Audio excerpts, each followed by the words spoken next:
c'est très important et c'est essentiel pour moi d'être là aujourd'hui au Climate Finance Day. D'ailleurs, je voudrais en profiter pour remercier vraiment ceux qui sont derrière cette initiative parce que je crois que c'est tout simplement vital.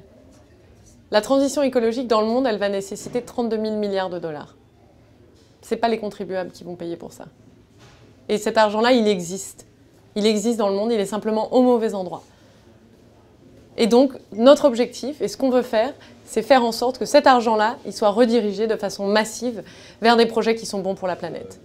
Et ici, aujourd'hui, eh bien, je crois que dans cette pièce, il y avait beaucoup de gens qui en étaient persuadés, ou en tout cas qui veulent travailler dans cette direction-là. Et donc, c'est pour ça que pour moi, c'est important d'aller à leur rencontre et de leur dire aussi qu'il est dans leur rôle d'aller encourager tous ceux avec qui ils travaillent pour changer la finance.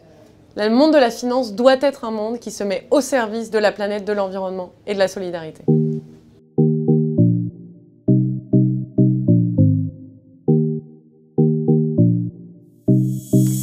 On a plusieurs moyens pour le faire. Déjà, des moyens, on fixe et on établit un cadre réglementaire.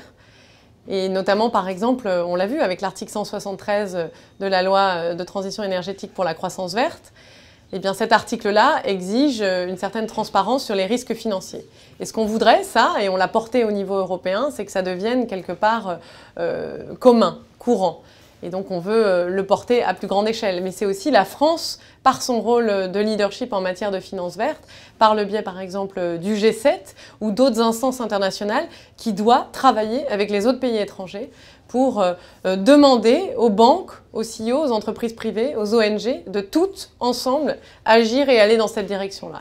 Et c'est ce que la France va faire dans le cadre du G7, c'est ce que la France fait déjà dans le cadre du One Planet Summit, c'est ce que la France et le président a souligné à l'Assemblée générale des Nations Unies.